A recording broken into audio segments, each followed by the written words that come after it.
السلام عليكم ورحمة الله تعالى وبركاته. بسم الله والصلاة والسلام على سيدنا محمد عليه أفضل الصلاة والسلام. صحة فطوركم خياتي، إن شاء الله تكونوا بخير وفي صحة جيدة. طمنوني عليكم كي راكم دايرين مع رمضان. فطرتوا مليح؟ وين عدتوا في المصحف؟ ان شاء الله تكونوا على الاقل ختمتوا يا لو كان يعني ختمه. انا الحمد لله يعني وفقني ربي سبحانه وختمت ختمه واحده، يعني مع الظروف تاع المرض وتاع الاطفال والامتحانات. الحمد لله على الاقل ختمتوا خطره واحده.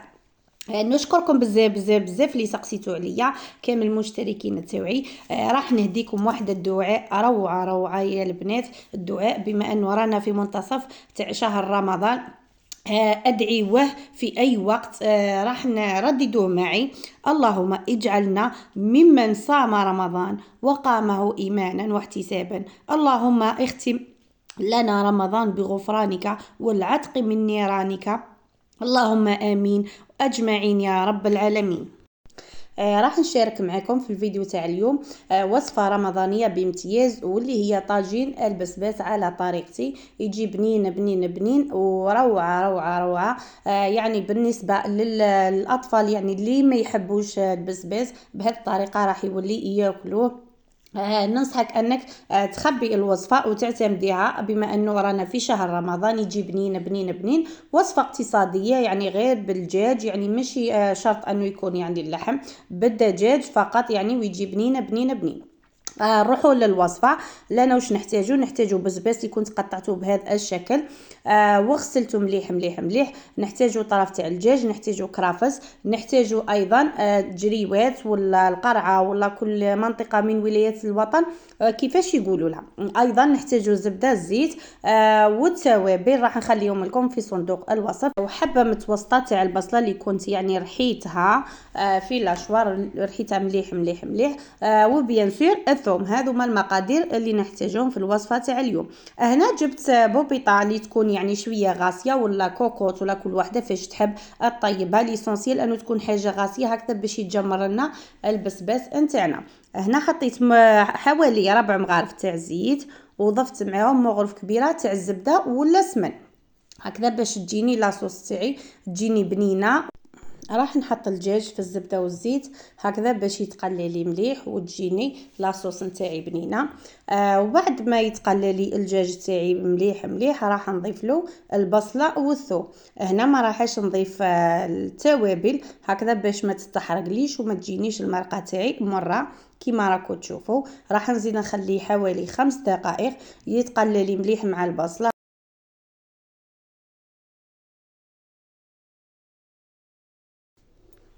كيما راكم تشوفوا. انا هنا اختاريت اني نديرها صوص بيضه، يعني اختياري. اللي حاب يدير فيها طوماطيش يدير طوماطيش. هنا حطيت شويه تاع الكرافس هكذا باش يطلق لي بنه في لاصوص نتاعي. راح نضيف التوابل واللي هي فلفل ابيض، عندي راس الحانوت، عندي فواحه، وعندي الكزبر، وبيان سور الملح ما ننساوش. هنا راح نخلي التوابل يتقلاو لي مع هذاك اللحم والبصله. راح نمرق بالماء دافي. نمرق حتى يتغطى لي الدجاج تاعي هكذا باش يطيب لي. وهنا في هذه المرحله راح نضيف البسباس نتاعي. راح نخليه غير يدخل له شويه طياب، ما نخلوش حتى يطيب تماما هكذا باش ما يتعبناش يعني في المرحله الثانيه. كما تعرفوا انه البسباس يعني ما فيهش الروح بزاف كما نقولوا بالعاميه، يعني يطيب لنا بالخف. راح نغطي على لاصوص تاعي ونحطها بجيه.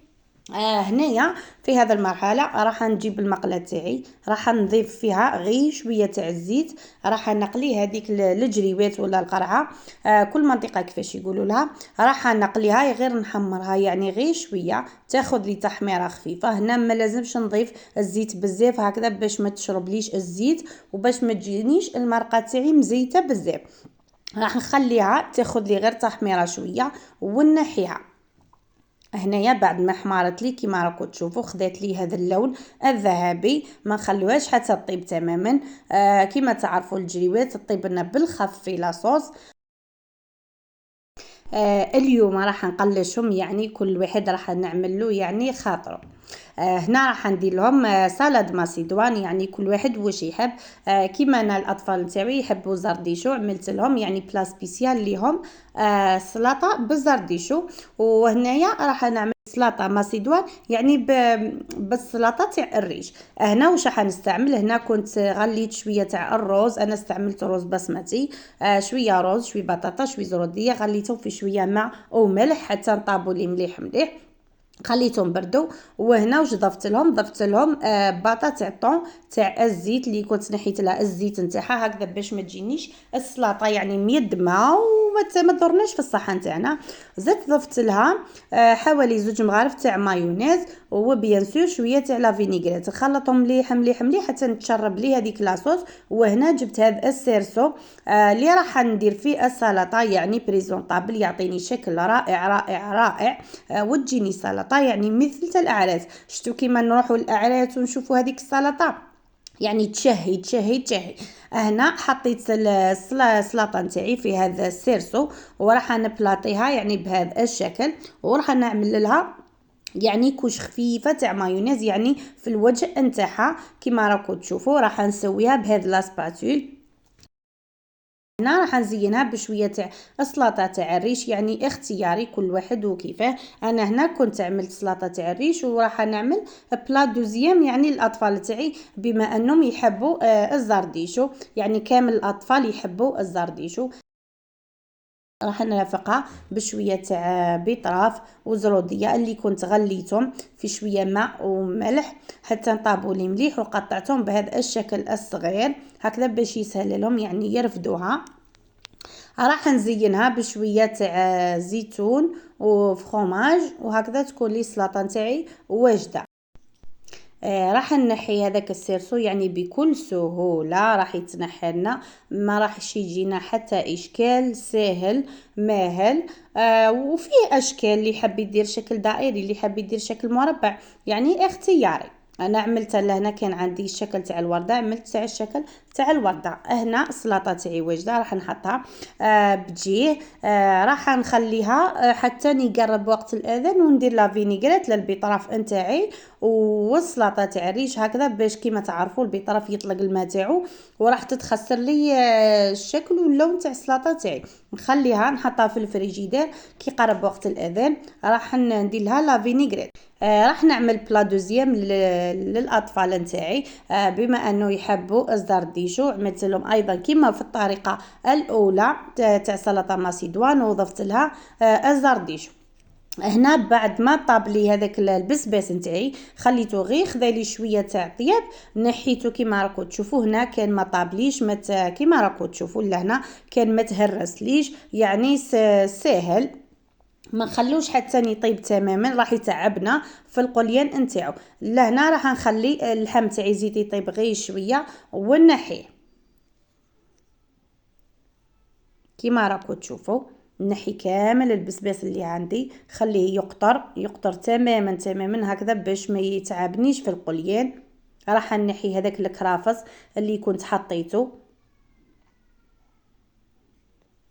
راح نغطي للدجاج تاعي ونخليه يزيد يكمل الطياب نتاعو. وهنا في هذه المرحله راح نضيف هذيك الجريبات ولا القرعه نتاعي في لاصوص، راح تاخذ لي حوالي ربع ساعه وطيب، ما راحش تاخذ لي، وخليها تزيد تاخذ لي حوالي 5 دقائق باش تطيب لي. وهنا السلطه تاعي واجده، زينتها بشويه تاع زيتون، شويه فرماج وشويه طماطم. راح نضيف هنايا فلفل حار هكذا باش ينسم لي هذيك المرقه نتاعي وتجيني بنينه.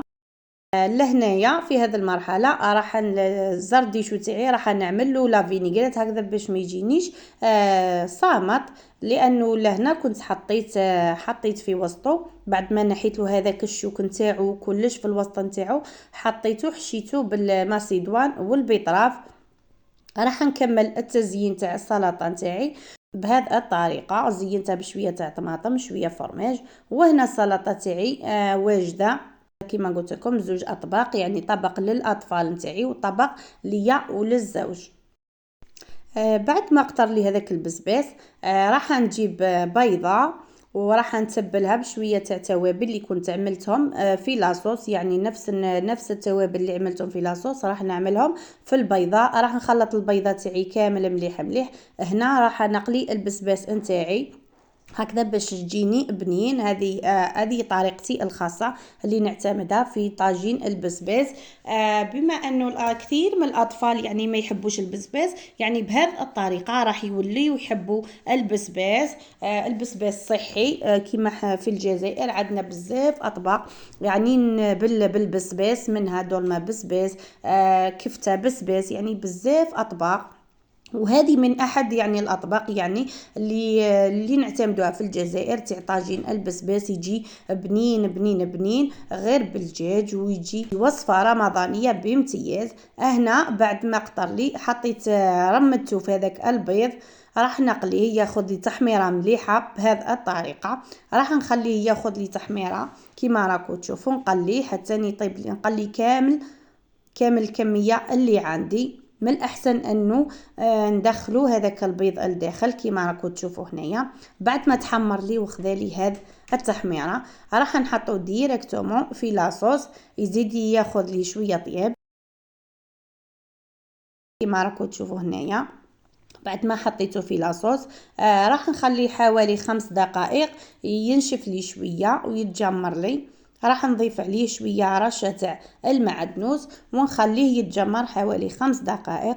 وبهذه الطريقه طاجين البسباس تاعي حاضر واجد وطايب. راح نخليه غير يخفر لي شويه ونتلاقاو على طاوله الافطار.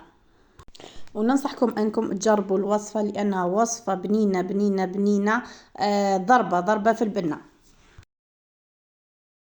وهذه هي طاولتي تاع الافطار تاع اليوم. هذا هو طاجين البسباس، جاء بنينه روعه روعه روعه. ننصحكم انكم تجربوه بهذه الطريقه. وهذه هي السلطه اللي كنت شاركتها معكم اليوم. هنا زينته بشويه تاع الدبشه وشويه تاع القارص. جاء بنين بنين بنين. ننصحكم انكم تجربوه بهذه الطريقه. وصفه رمضانيه بامتياز، اعتمدوها سواء لضيافكم ولا لاطفالكم. وايضا ورافقتها بشويه تاع البوراك وشويه تاع الفلفل الحار اللي كنت تشاهيته في اخر دقيقه. كنت شويه تاع الفلفل الحار. بيان سير الشوربه حاضره معنا طيله شهر رمضان. وهذه هي السلطه بالزرديشو اللي كنت عملتها للاطفال نتاعي لانهم يحبوا الزرديشو. ما بقى لي غير نقول لكم صحه فطوركم ورمضان كريم.